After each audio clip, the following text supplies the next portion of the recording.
We know that we are getting ready to help the state of Florida in advance of the storm even getting there. The organization Texans on Mission gearing up tonight for a trip to help those who will be impacted by Helene. The group is scheduled to leave on Saturday. They're not going to get there ahead of the storm. There's no reason to be involved in the mess. They're going to come in afterwards, chainsaws and lots of volunteers.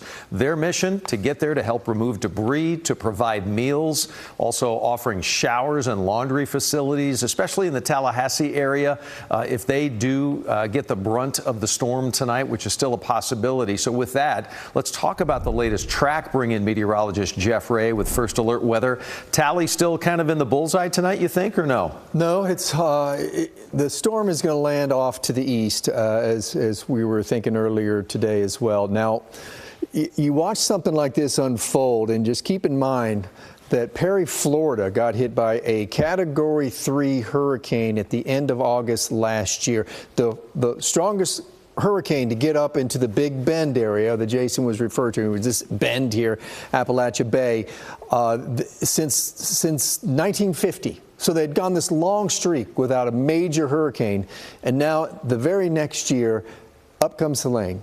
And now it has a Category 4 winds, 130 miles an hour. And it looks like the eye has taken a little bit of a turn, just a little bit of turn to the east as it's strengthened.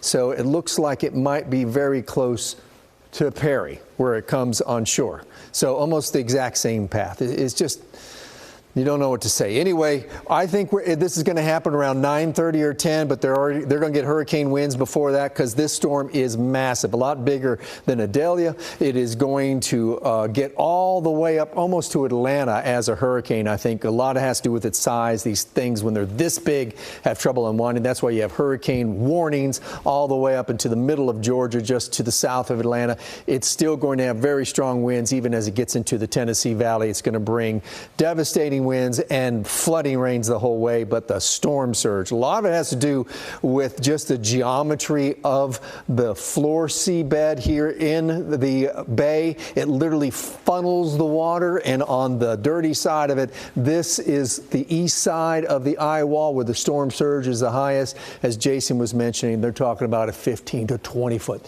storm surge. This will end up to be the storm surge of record, I believe. Rainfall amounts all the way from Tallahassee up into Tennessee. You're talking about 6 to 7 inches of rain could fall. Atlanta not only has already gotten 4 or 5 inches of rain, it could get another 4 or 5 inches of rain. And on top of that, 60-mile-per-hour winds tomorrow when the eye looks like to come right over. Around here, man, it's just blue sky, and it's 81 degrees. The dew point's 55 with northeast wind. It is setting up to be a perfect evening and a great day tomorrow for the state fair. We'll have temperatures reaching into the mid-80s. We'll have a little bit of breeze to take any of that heat off the asphalt. 7-day forecast. Pretty much carbon copy of the days. It gets a little warmer as we start the new month, maybe hitting even 90 by Tuesday.